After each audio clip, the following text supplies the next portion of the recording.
being a maverick. So look, digital age, as we have discussed, it's a look, there's a lot happening. It's certainly not linear. It is not sequential.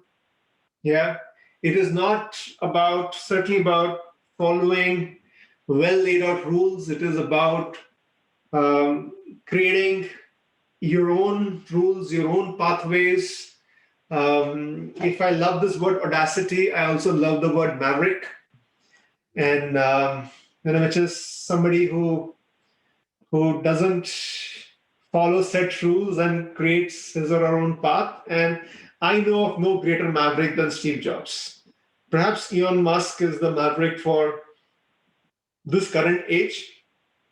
I still maybe relate more to Steve Jobs, and for me, just there's just so much to learn from his life, his career. It's just such a incredible inspiration, I feel. And there's couple of things. There's so much you can talk about Steve Jobs. It's again, you can spend many hours just debating Steve Jobs and his great work and contributions. And he has a very complicated personality, very complicated personality, which is some things I would talk about.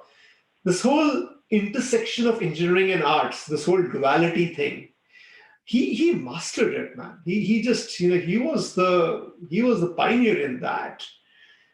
He operated at the cutting edge of technology, but his real skill, insight, intuition was all about arts. Yeah, and he was an artist in that sense. Apple products were now it's become a bit commonplace, but it's like when he first got an iPhone, it was like a work of art. So he really brought that whole intersection, the whole interdisciplinary thing, the whole duality, the intersection of engineering and arts. This whole thing about reality distortion. Does anybody know about Steve Jobs' reality distortion? What was that?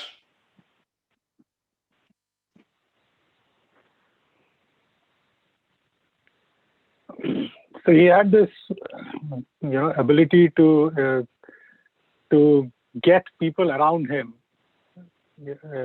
aligned to his own sense of what he wanted to achieve. And so in other words, he would distort your sense of reality and make sure that get you to a point where you start believing in things that you would otherwise think that's just not possible.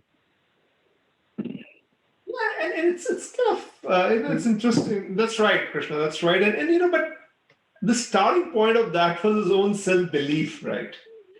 It's not it's not. Yeah, it's not hallucinatory. Yeah. It's not.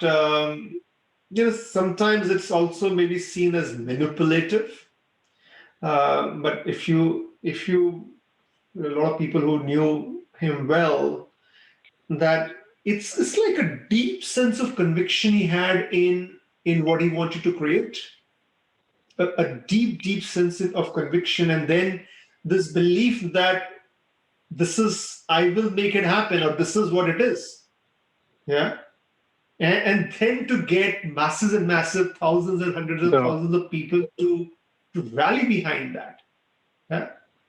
And that's an incredibly powerful thing, because most times, we are so caught in this pros, cons, left, right, do it, not do it. If you do it, this will happen. If then else, we go through all those decision trees and logic trees, and he just had this incredible ability to look at the finish line. Okay, this is what has to be done, or this is the way it is.